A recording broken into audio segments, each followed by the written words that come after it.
Jeudi, jour de paye, mais aussi jour de podcast Leader RH. Merci d'être à l'écoute et de faire vivre la communauté RH au Québec. Aujourd'hui, j'ai une conversation avec Marie-Josée Rochefort, directrice ressources humaines chez Groupe TAC, qui est une entreprise adaptée de la région de Québec.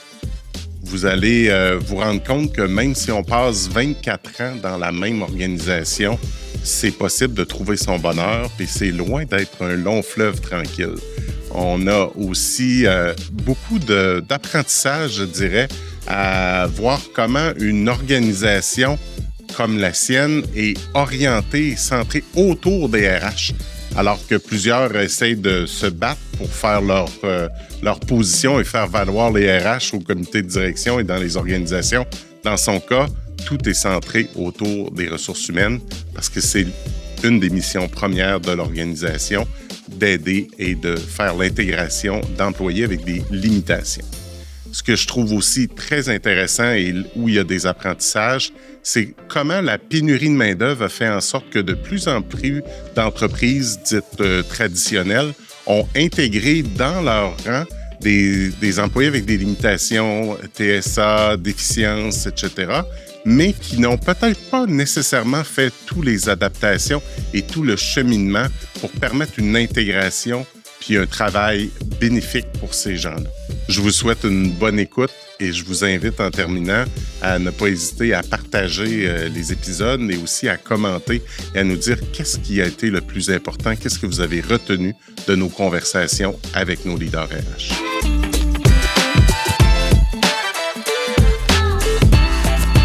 Bonjour Marie-Josée. Bonjour Michel. Je suis très content de te recevoir aujourd'hui sur le podcast. Mais merci. Donc, Marie-Josée Rochefort. Ouais. Directrice RH chez Groupe TAC. C'est bien ça. J'ai hâte d'en entendre parler. Moi, j'en connais un petit peu sur Groupe TAC. Oui. Mais j'ai le goût de t'entendre. Pourquoi tu es en RH? Comment tu as étudié là-dedans? Comment tu es tombé dans la potion magique? Oui, c'est ça. Écoute, c'est un parcours un peu nébuleux au départ parce que relations industrielles, j'ai étudié en relations industrielles, je connaissais même pas ça. Okay. Donc, moi, j'ai eu un enfant quand même assez jeune. J'ai commencé le cégep en sciences humaines avec maths. Mais là, c'était quand même pas évident avec un enfant de 6 mois, 1 an, là.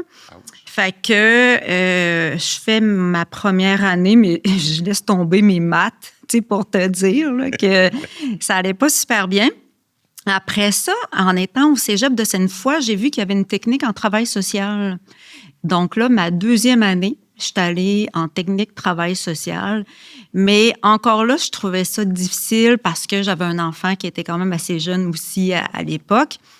Fait que là, je me suis dit, bon, qu'est-ce que je fais? Fait que j'ai dit, je pense qu'il faut que j'aille rapidement sur le marché du travail. Fait que j'ai fait un cours en esthétique. Fait que tu vois que le parcours est quand même... Plusieurs choses. Tous les chemins de la robe. Oui, c'est ça. Et donc là, je m'en vais en esthétique, je fais mon cours, je travaille un peu, mais j'ai comme des regrets. C'est un beau métier, l'esthétique et tout ça, mais tu sais, c'est pas ça que je voulais faire dans la vie. Tu sais, je l'avais choisi parce que je voulais aller vite travailler pour gagner ma vie, mais c'était pas ça que je voulais faire. Mais là, je savais plus qu'est-ce que je voulais faire. Fait que là, c'était ça, de trouver mon chemin. Puis, moi, j'avais quand même là, fait un bout au cégep, puis au secondaire, j'avais quand même tout ce qu'il fallait pour aller un peu partout ce que je voulais, sauf ma chimie. Fait que là, pendant que j'étais encore esthéticienne, puis sachant que là, je voulais peut-être retourner aux études, j'étais allée au pavillon à Loretteville, là, sur la rue Saint-Louis, faire mon cours de chimie de soir, en me disant, ben si jamais je décide d'aller dans telle technique puis qu'ils demandent ça, j'aurai tout. Le dicton que nos parents nous disaient, fais maths, chimie physique, ça va t'ouvrir toutes les portes. Toi, tu te dis, je sais pas dans quoi je m'en vais, mais je vais retourner le faire. Oui, fait que là, j'ai tout en main. Puis, ben c'est ça qui a été une bonne chose, c'est qu'en allant faire ma chimie à cet endroit-là, il y avait un orienteur. Fait que là, je me suis dit, ben je vais aller le consulter parce que là, je sais plus ce que je veux faire, mais je voulais pas aller à l'université. J'avais peur. Puis je me disais, oui, j'avais vraiment peur parce que je me disais, je vais être capable? Parce que mes 2 années au cégep avaient été difficiles. Malgré que j'avais jamais eu de difficultés à l'école, mais là, ça avait été difficile. Fait que là, je me dis, bon, fait que je vais aller chercher de l'aide pour trouver en quoi m'en aller. Sauf l'université. Mais c'est ça, sauf l'université. Puis en même temps, je voulais pas me tromper parce que je voulais pas perdre de temps.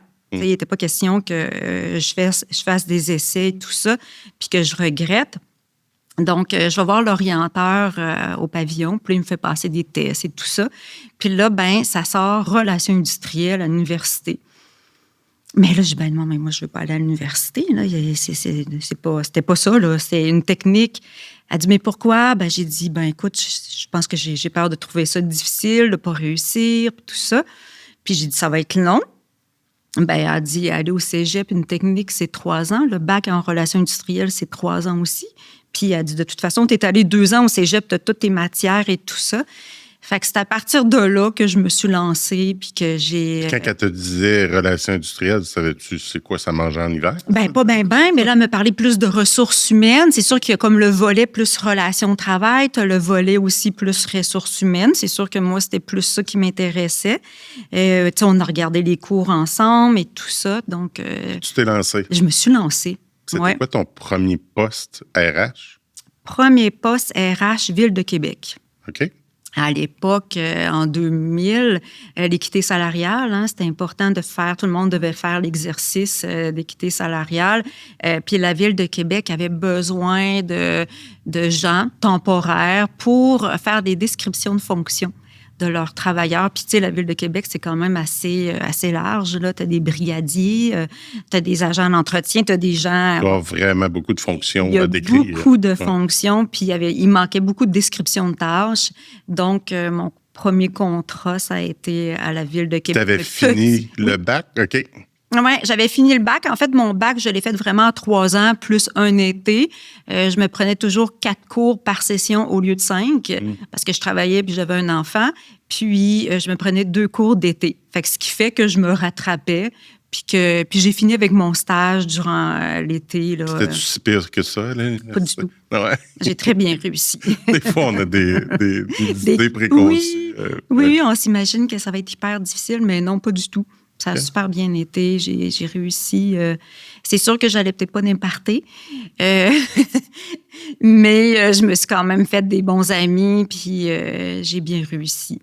Okay. Ouais. Et tu t'en vas à la ville, là, c'est très, très concret. On fait des descriptions de tâches, je rencontre les gens, tout ça. C'est un mandat temporaire. Oui, vraiment un petit contrat de 2 mois à peu près, là. Mais c'est vraiment intéressant parce que, écoute, je suis allée même au Colisée, j'ai visité le Colisée. Tu rencontres des gens, il y a même des gens que j'allais chez eux les rencontrer. Fait que tu leur demandais littéralement qu'est-ce que tu fais dans... Oui, c'est ça. Qu'est-ce que tu fais? Décris-moi un peu ta journée de travail et tout ça. Fait qu'avec des questions, j'élaborais ensuite les descriptions de tâches. Là. Fait que tu n'avais pas rentré dans le côté équité, mathématiques, calcul. Non. C'est vraiment toute la partie description. Oui, tout à fait. Fait que c'était en but pour eux après de faire l'exercice d'équité salariale. Et après? Après ça, ça a été au Provigo. Provigo, mais évidemment pas caissière. Là. J'étais vraiment au centre de distribution à Québec. Là, c'était vraiment dotation. Oui. Il y a beaucoup qui commencent dans le recrutement. Il y en a beaucoup qui commencent là. Oui, c'est ça. Fait que c'était vraiment dotation. Entrevue de groupe qu'on faisait aussi à l'époque, parce que là, dans le fond, ce qu'on faisait, c'est le recrutement pour le Provigo sur le boulevard Lormière ou le Maxi à Place Fleur de Lys. C'était au centre de distribution, mais c'était pas des caristes, des chauffeurs. On le faisait aussi, mais on faisait aussi le recrutement pour les Provigo, les Maxi. Même à Rivière-du-Loup, on est monté, puis on a fait du recrutement pour Provigo, Maxi. Okay. Oui, ça a été ça ma 2e expérience. Comment tu as trouvé ça, le recrutement? J'aime ça. Mais j'aime mieux. C'est du massif. Oui, mais j'aime mieux ce que je fais aujourd'hui. J'aime mieux être généraliste que juste faire du recrutement. Oui, c'est plaisant faire du recrutement, mais ne faire que ça, je sais ça. J'aime mon travail. Correct, que ça en prend. Moi, j'aime que ça. Oui, c'est ça. Je te laisse. je te laisse. Tu me laisses ça? Oui, je te laisse ça. Oui. Comment TAC est arrivé? Parce que ça fait combien d'années que tu es chez TAC? 24 ans. 24 ans. Tu sais, il y a beaucoup de gens qui font plusieurs emplois. Oui, il y en a qui trouvent leur place et leur bonheur. Je prends quelques instants pendant l'écoute de ce podcast Leader RH pour remercier Ansia, partenaire d'affaires en recrutement, pour la collaboration à la production de ces épisodes. Ansia, c'est votre partenaire pour vous assurer que tous vos besoins en attraction, en recrutement puis en intégration de main-d'œuvre dans vos organisations soient couverts par des professionnels. Donc, merci Ansia de faire rayonner la communauté de RH et de mettre à l'avant-plan des leaders RH d'ici. Ouais. Comment TAC arrive dans ta vie? Puis, là, aujourd'hui, on va en parler de la grosseur, mais à l'époque, c'était quelle grosseur d'organisation? Bien, TAC, je pense que quand je suis arrivée, on était environ 125 au total, à peu près. Là. Oui, parce qu'il y avait une personne seulement aux ressources humaines et c'est pour ça que là, ça avait grossi l'entreprise. Puis là, il y avait besoin d'une personne aux ressources humaines, une deuxième personne. Mais c'est drôle parce que quand j'ai fait mon bac à l'Université Laval, il y avait un professeur que j'appréciais beaucoup, Roch Laflamme. Puis, quand j'ai fini mon bac, je suis allée donner mon CV. Tu sais, ça fait quand même quelques années. Là. Aujourd'hui, ça serait différent. Mais j'avais donné mon CV puis j'avais dit, écoute, Roch, tu as quand même un bon réseau. Fait que si jamais tu entends parler de quelqu'un qui a besoin en ressources humaines, je me cherche un emploi. Donc, je te le laisse des fois que... Fait que pendant que je suis toujours chez Provigo en dotation, Groupe TAC m'appelle, Atelier TAC à l'époque, il m'appelle pour voir si je serais intéressée à les rencontrer parce qu'il y a un poste en ressources humaines à combler. Puis là, j'ai dit oui, mais là, je ne savais pas trop. Je n'avais pas envoyé mon CV, mais Roch Laflamme était sur le CA de Atelier TAC à l'époque. Et quand il y a un poste en ressources humaines... Ben oui, fait que j'ai bien fait d'y laisser mon CV. Ouais, on s'est semé des graines. Ben oui. Fait que c'est comme ça. C'était la deuxième employée en RH dans l'organisation. Oui, c'est ça. J'avais ma collègue à l'époque, Joanne Leclerc, elle est formée en éducation spécialisée, donc éducatrice spécialisée. Donc, c'était elle, la directrice des ressources humaines. Et moi, je suis arrivée. J'ai commencé comme agente ou adjointe aux ressources humaines, puis tranquillement, conseillère, puis au final, directrice. Ouais. Pour situer des gens, là, Groupe TAC, j'ai dit Atelier TAC, là, je suis un vieux de la vieille. Mais Groupe TAC, qu'est-ce que ça fait? C'est quoi l'entreprise? Puis... type de clientèle, parce que vous avez des employés avec des limitations. Oui. En fait, Groupe TAC, c'est une entreprise adaptée. Dans la province, il y en a 35 entreprises adaptées. Puis, Groupe TAC, c'est ça, pour être une entreprise adaptée, c'est que faut avoir au moins 60 % de personnes avec des limitations. Groupe TAC, on a beaucoup plus. On est pas loin du 75 %. Donc, on embauche des personnes avec diverses limitations, que ce soit au niveau physique, intellectuel, en santé mentale. Puis c'est ça, ça représente, je dirais, 75 % de notre main-d'œuvre. Fait que 75 % de vos gens, puis vous êtes rendu combien aujourd'hui? Aujourd'hui, à Québec, on est environ 310 à Québec. Puis, depuis 2021, on a fusionné avec une autre entreprise adaptée qui est à Amkoui. Puis, eux sont environ... C'est très saisonnier, Amkoui, donc il y a une variation au niveau du nombre d'employés dans l'année. Mais comme là, présentement, ils sont environ 150. Fait qu'on parle de 450 là, maintenant à Groupe TAC. Amkoui de Québec, c'est pas à part? Non, c'est quand même un petit 4 heures de route, là. Tout à fait. Oui. Puis, ils font quoi? Vous offrez quoi comme service? Groupe TAC, parce que chaque entreprise adaptée a son créneau et tout ça, mais nous, c'est vraiment un service. On est une entreprise qui offre un service de sous-traitance à d'autres entreprises de la région. Donc, on a Family Prix, on a Chocolat Favori, on a Biscuits Leclerc qui nous envoie du travail et que nos travailleurs font l'assemblage, la mise en boîte, toutes sortes de tâches. Fait que c'est très varié. Okay. Puis aussi, depuis 2021, on a aussi acquis les actifs les raquettes Faber, les raquettes à neige Faber. On faisait fabriquer des raquettes. On fabrique des raquettes depuis 2021. Avant, on faisait de la sous-traitance pour Faber, mais là... Maintenant, c'est devenu votre produit. Oui, c'est le produit à TAC maintenant. Fait que c'est très diversifié. Oui, il y a... Fait que vous avez plusieurs procédés de fabrication parce que Ouais. tu as de l'alimentaire avec ses normes Oui, alimentaires. tout à fait. Oui.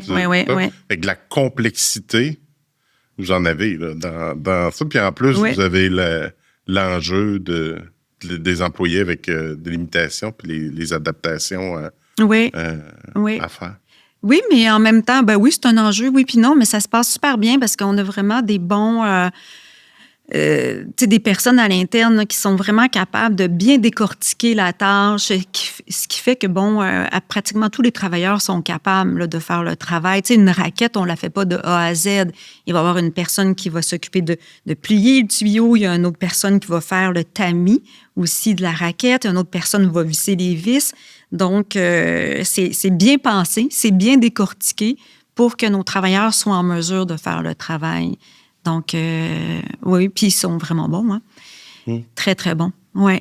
En 24 ans, comment l'entreprise s'est transformée? Puis comment toi, tu t'es transformé? L'entreprise transformée, c'est sûr qu'elle a eu de plus en plus de clients. Tu sais, au départ, l'alimentaire, c'était pas tant présent. On avait plus de la reliure, de la préparation postale, mais tu sais, ça, c'était rendu des secteurs d'activité qui étaient un peu moins en demande et tout ça. Fait que ça s'est tassé. Puis, on a plus d'alimentaire, je dirais, parce que ça a commencé tranquillement avec Biscuits Leclerc. Il y a quand même plusieurs années. On allait faire plus du travail chez eux. Mais à un moment donné, il y a une ligne qui s'est installée dans nos locaux. Puis là, on a quand même plusieurs lignes pour Biscuits Leclerc, du mixing, des présentoirs et tout ça. Fait que ça a beaucoup évolué, ça a beaucoup grossi, beaucoup de nouveaux clients. Puis il y a des clients qui sont là depuis longtemps aussi. Tu sais, si je pense à Beneva, SSQ à l'époque, mais là qui s'est jumelé avec la capitale qui est devenue Beneva, c'est vraiment un client que ça fait très longtemps qu'ils sont avec nous aussi. Vous faites de la préparation. On reçoit le courrier, puis après ça, il est trié, il est scanné, il est retourné là-bas. Fait qu'on a une équipe qui travaille sur ce contrat-là. On a aussi ABB qui est maintenant Hitachi. Ça aussi, ça a commencé plus petit, mais ça a pris de l'ampleur. Donc, comment la fonction RH s'est transformée ou c'est tu étais en entrée de poste il y a 24 ans? Oui, est-ce que la tâche est similaire pour tes gens en entrée de poste aujourd'hui? Non, ça a vraiment changé parce que, étant donné qu'on a quand même grossi en personnel aussi ayant des limitations, c'est qu'à un moment donné, ça demande un peu plus d'encadrement, un peu plus de soutien, tant pour l'intégration puis le maintien en emploi. Tu sais, quand tu es 125 puis tu es 2, ça va. Mais quand tu es rendu 300, 350, ça prend une équipe pour bien accueillir, intégrer nos personnes. Fait qu'à l'époque, on n'avait pas le titre d'agent d'intégration. Mais maintenant, on l'a dans l'équipe RH. Fait qu'on a 2 agents d'intégration à Québec. On a 2 aussi à Mkoui qui s'occupent vraiment du volet là, intégrer, accueillir, maintenir nos personnes avec des limitations en emploi. Puis ça prend ça. Ça prend vraiment ça. Puis c'est ce qui fait la force aussi d'une entreprise comme la nôtre.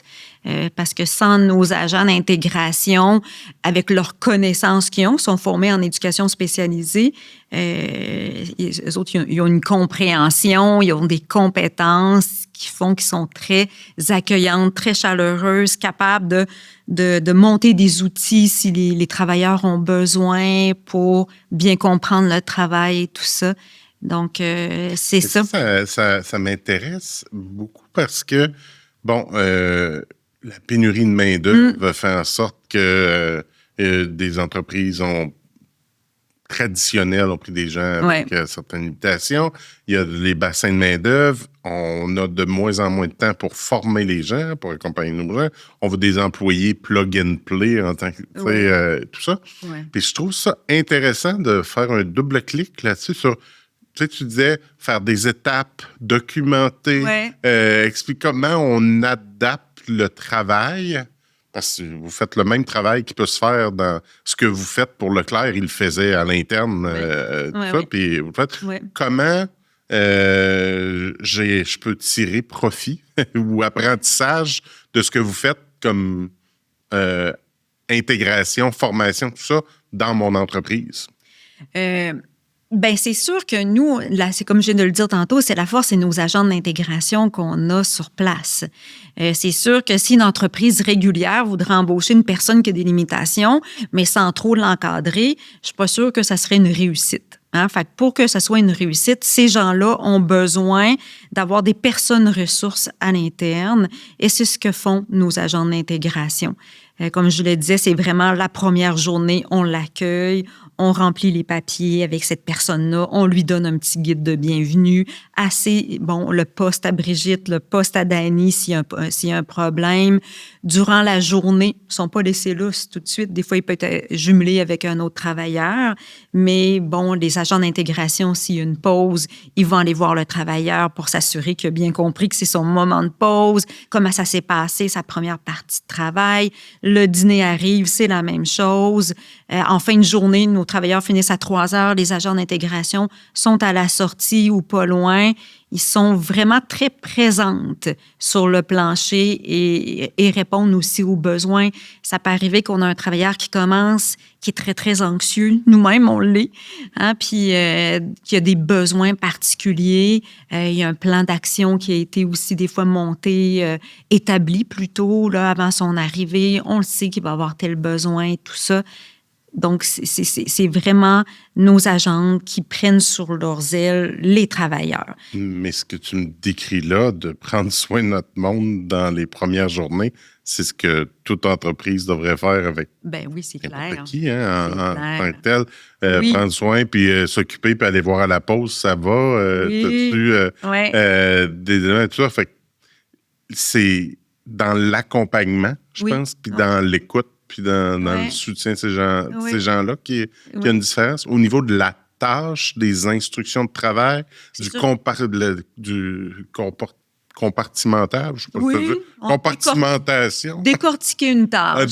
C'est ce qu'on fait beaucoup chez nous, décortiquer une tâche. Mais en fait, quand le travailleur est sur place dans son lieu de travail, il y a toujours des contremaîtres qui sont pas loin. Les contremaîtres, ils sont là pour expliquer le travail, s'assurer que le travailleur comprend bien.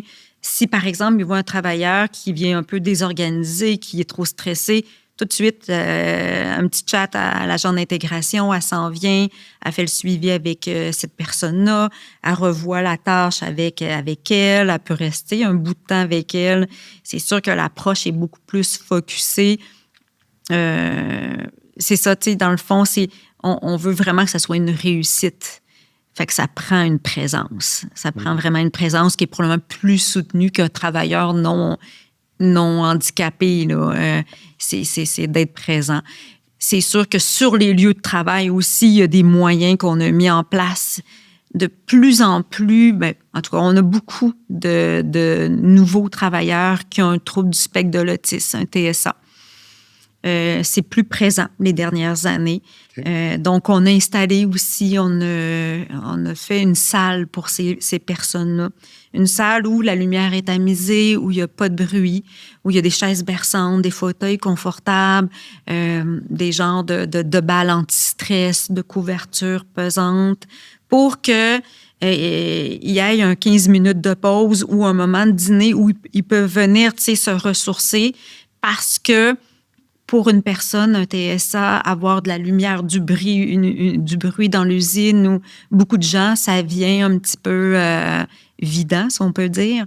Et en faisant une salle comme celle-là, c'est sûr que ça les aide. Dans le fond, il fait son travail, ses quarts de travail normaux, mais ses pauses, au lieu d'aller à la cafétéria ou aller tout ça, on a aménagé un espace pour que cette pause-là soit une vraie pause. Pour eux. Oui. C'est intéressant. Tout à fait. Puis aussi, on a un professeur, le Centre Louis Joliette. On a un partenariat avec eux. Donc, on a un professeur durant l'année scolaire qui est chez nous 3 jours semaine, qui donne des formations à nos travailleurs. C'est vraiment une base volontaire si nos travailleurs veulent participer. Fait que durant les heures de travail, ils sont libérés 1 heure. Donc, il y a à peu près 8 à 9 groupes de 10 personnes. Fait qu'à chaque semaine, ils ont une formation. Puis évidemment, on oublie le français, l'anglais et tout ça, là. C'est vraiment des formations sur l'estime de soi, comment gérer un conflit, comment gérer mon budget. Donc, c'est plein de sujets comme ça qui fait que ça les outille aussi, ces travailleurs-là. Puis on a vraiment vu une différence aussi. Ça les a vraiment fait grandir.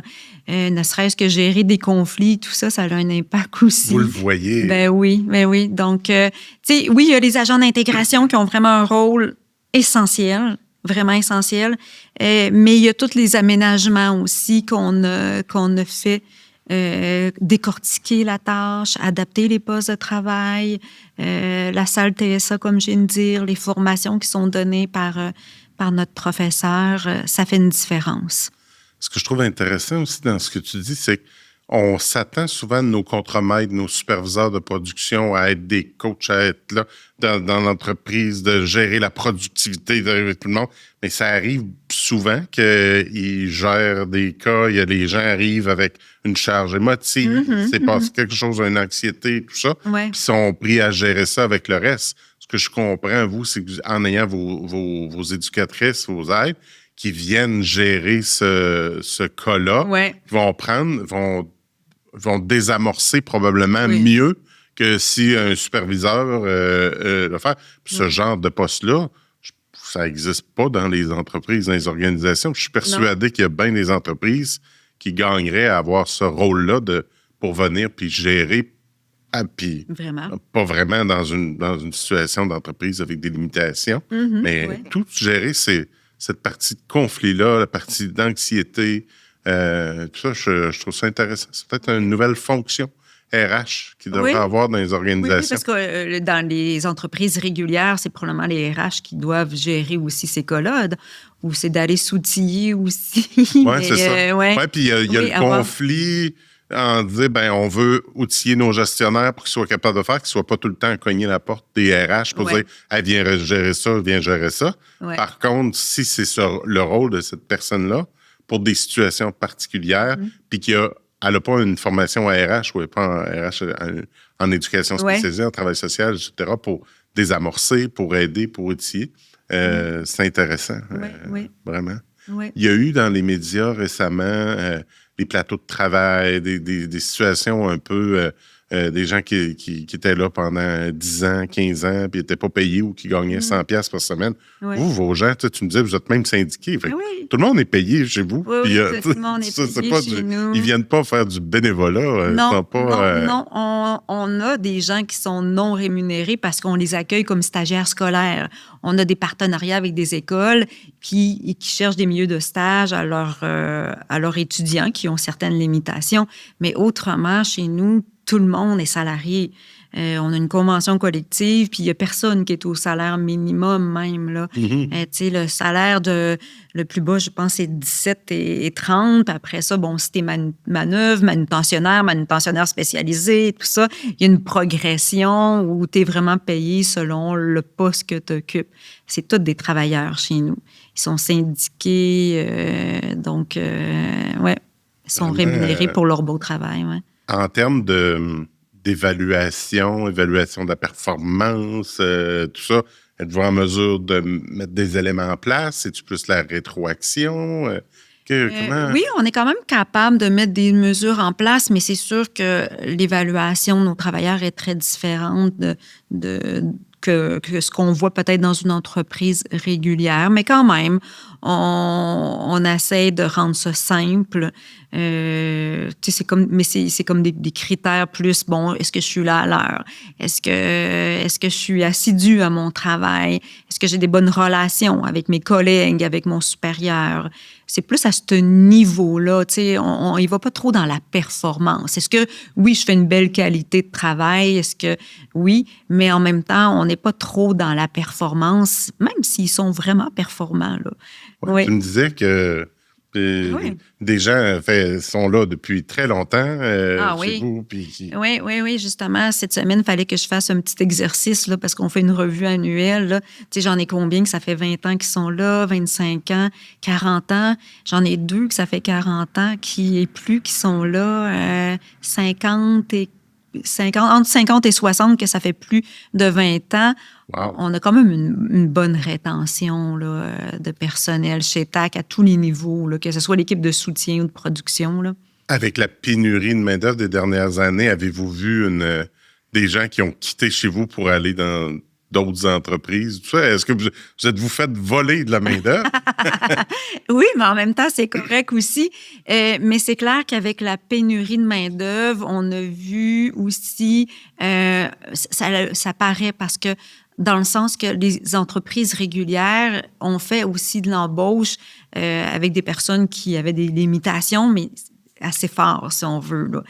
C'est sûr que nous, dans les dernières années, ça a paru, si on cherche des gens qui sont capables de travailler debout, qui sont capables de faire l'entretien ménager, c'était plus difficile d'avoir des candidats parce qu'ils se retrouvaient sur le marché régulier de l'emploi. On a aussi des travailleurs qui viennent chez nous, ils vont faire un bout, puis après ça, ils s'en vont sur le marché du travail régulier. Mais ça, en même temps, c'est une réussite. Là. C'est super. Là. Donc, ça a un impact, oui, justement, avec la pénurie de main-d'œuvre. On le voit, là. Oui. Puis, tu as le droit de me donner une claque en arrière de la tête, mais on a la distance de la table. Mais j'ai l'impression d'être dans un monde de... Y a-t-il des préjugés? Parce que tu dis 75% de vos gens ont des limitations, mais vous avez 25% sans limitation. Est-ce que ça a un impact? Est-ce que les gens pensent que c'est une entreprise, ça ne doit pas être performant, ils doivent pas... Est-ce qu'il y a dans les gens qui viennent travailler chez vous ou dans ton recrutement, ton approche de dire « Ah, mon Dieu, je ne vais pas travailler là » ou « Ah, je ne suis pas capable. Oh, ils doivent rien faire de la journée, etc. » T'as-tu J'ai jamais vu ça. En fait, moi, mes entrevues, c'est clair que ça se fait sur place.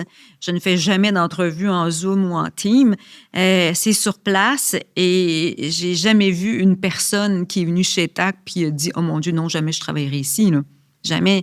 Tous ceux qui viennent chez TAC sont impressionnés de voir nos travailleurs, de voir notre organisation de travail, la qualité du travail qu'on fait. C'est bien sûr qu'on est une entreprise adaptée, mais on est une entreprise. On a des vrais clients, on a des vrais délais.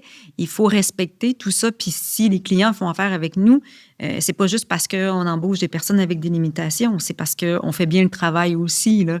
Donc, si c'est des questionnements que les gens avaient en tête, ils me l'ont pas fait savoir et sûrement que c'est parti vite de leur tête en voyant l'entreprise. C'est vraiment une entreprise. Oui, il y a un travail à faire. Statut d'organisme à but non lucratif. Non lucratif, oui, géré par un CA. Je vois votre président qui est très développeur. Il fait beaucoup de projets, puis tout ça. Il est tellement bon, hein?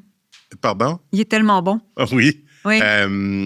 Le virage, cette grosseur-là de l'organisation, qu'est-ce que ça l'a apporté dans ton quotidien au RH? Bien, c'est sûr que c'était très motivant quand Gabriel est arrivé avec tous ses projets et tout ça. Donc, ça a apporté...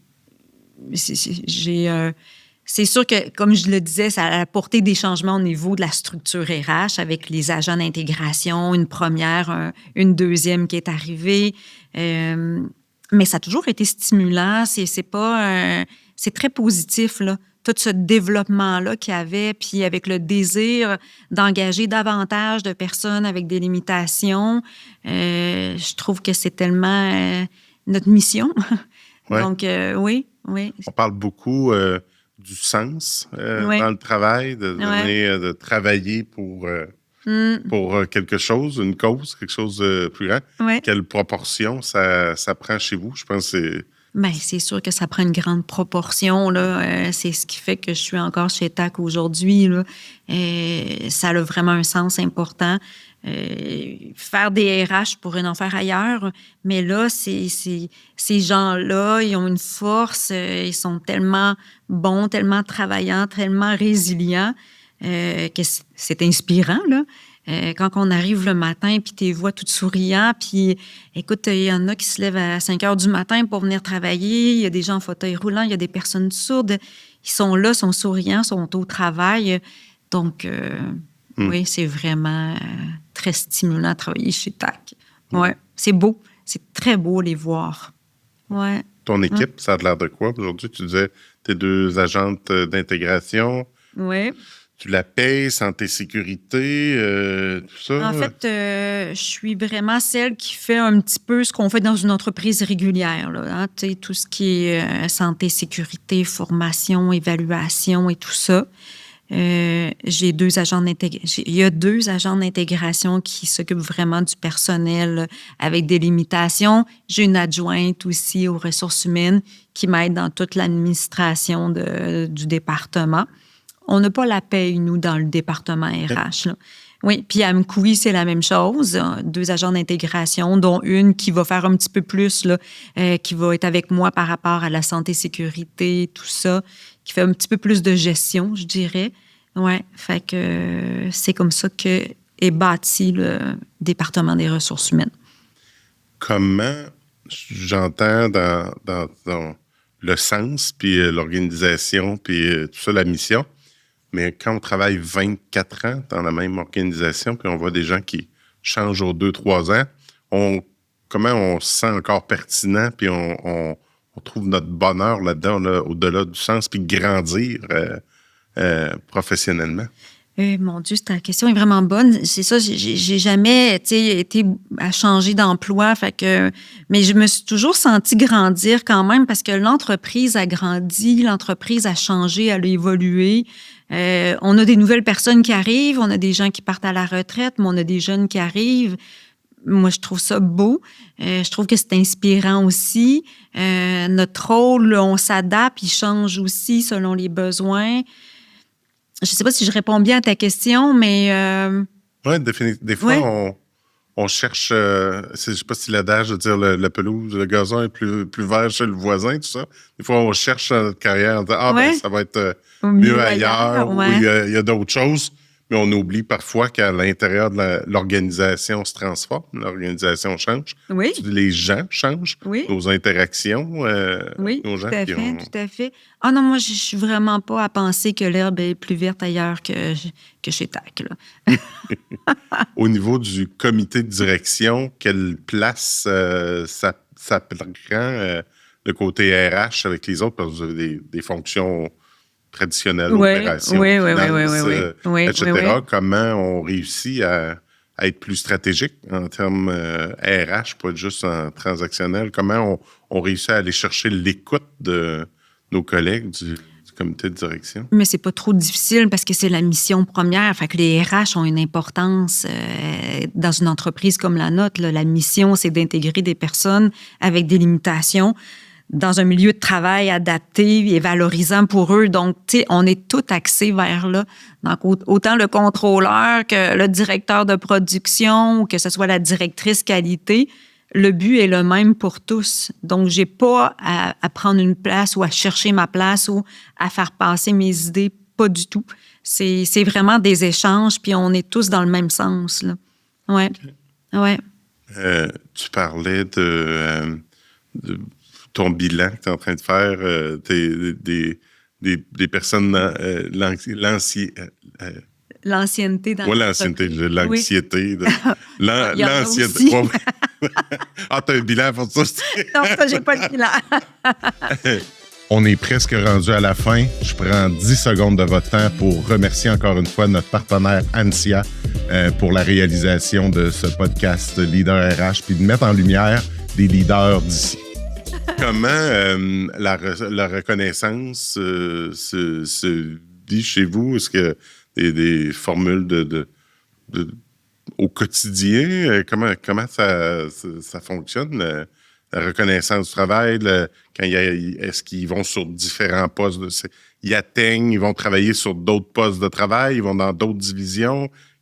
Ça dépend de chacun. Il y a des gens qui vont commencer un poste de travail puis ça va être le poste qu'ils vont garder tout le long de leur carrière chez TAC. Il y en a d'autres qui vont vouloir essayer d'autres types de tâches ailleurs, puis qui vont être plus polyvalents, si on veut.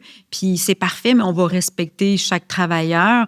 C'est sûr qu'on met beaucoup l'emphase sur nos travailleurs. On a un club social pour organiser des activités avec eux, pour offrir des cadeaux. Toutes les années de service, les 5, les 10 ans, les 15 ans, c'est toujours annoncé. On a des télévisions à l'interne, un peu partout dans l'entreprise. Aux 20 ans, c'est la fameuse montre du groupe TAC. Donc, à chaque année, au mois de mai, à la fête de TAC, c'est la remise des montres à nos travailleurs. Cette année, on en avait 5 à Québec, 2 à Mkoui. C'est toujours un moment attendu de nos gens. Ils sont contents. Donc, c'est un peu ça, là, la reconnaissance. C'est de leur offrir un milieu de travail le mieux possible. On a une cafétéria aussi immense et hyper belle. C'est super bon. On a une chef qui nous fait des plats à 5,55 $, ça coûte là, à nos travailleurs. Donc, c'est une forme de reconnaissance. On veut leur offrir un milieu de travail, oui, mais de vie aussi, où ils se sentent bien. Souvent, ils vont arriver avant même que le quart de travail commence. Ils s'en vont à la cafétéria, mangent une petite bouchée, ils se retrouvent là, ils sont contents. Ils se créent des amitiés. Donc, c'est tout ça. La reconnaissance se fait par un milieu de vie adapté puis valorisant pour eux, je dirais. Ouais. Vraiment intéressant. Y a-tu on parlait de changer d'emploi, mais pas d'emploi, mais changer de poste dans l'organisation. Est-ce qu'il y a des possibilités de croissance, de devenir chef d'équipe, superviseur? Oui, on a des chefs d'équipe, oui, vraiment. Qui ont débuté sur la production, puis ont... Oui, on a des personnes qui sont chefs d'équipe. Là, fait que quand le contremaître n'est pas là, c'est cette personne-là qui est plus en charge de gérer le contrat, ou il y en a même qui gèrent quasiment toute seule leur contrat. Fait que oui, on a des chefs d'équipe, c'est possible. Chef d'équipe senior. Oui. Il y a toutes sortes Il y a des possibilités, puis ceux que ça intéresse, ouais. Rétrospectivement, finalement, l'université... c'est une bonne chose. C'est une bonne chose. C'est pas si pire. Qu'est-ce qui t'attend? Qu'est-ce qu'il y a sur ta table à dessin pour les prochains mois, les prochaines années? Qu'est-ce qui m'attend? Ben, j'espère encore avoir des belles années avec l'équipe qui est en place. Il y a peut-être des nouveaux contrats qui s'en viennent. C'est toujours plaisant, puis on a hâte de voir ce qui s'en vient. Puis, écoute, moi, ce que j'aimerais, c'est être chez TAC encore longtemps, puis de continuer à bien évoluer avec l'équipe en place. J'ai vraiment une super bonne équipe. On est une bonne équipe aux ressources humaines. J'ai envie de continuer à évoluer dans mon milieu. Mm-hmm. Oui. Tout à fait. Ben, je te le souhaite. Je te sens épanoui, allumé, oui. Puis avec le sens. Oui, vraiment à bonne place. Oui. Vraiment intéressant. Oui. Je t'inviterais à piger une petite question, notre jeu, puis d'y aller. Petite question de notre jeu d'intégration. Je pige dans ça, là. Pige au hasard. Là, j'ai pas mes lunettes. Si j'ai besoin de toi. Vie personnelle. Bon, on va dans un 5 à 7. Qu'est-ce que tu bois? Du vin blanc. Vin blanc. Un choix assuré. Un choix assuré. Parfait. On partagera un Pinot Grigio ensemble. Parfait. C'est mon choix, moi aussi. Je te remercie infiniment, Marie-Josée. Je suis content de notre première conversation. Je disais, mon Dieu, j'ai rien à dire. Qu'est-ce que je fais? Oui. Mais vraiment très, très intéressant. J'ai beaucoup appris. Je pense qu'on a beaucoup à apprendre aussi des adaptations de faire, puis des fois de changer notre lunette, puis de réfléchir, de se mettre dans la peau des gens, de nos travailleurs. Tout ça, c'est vraiment très, très intéressant. Merci. Merci à toi pour l'invitation. Plaisir.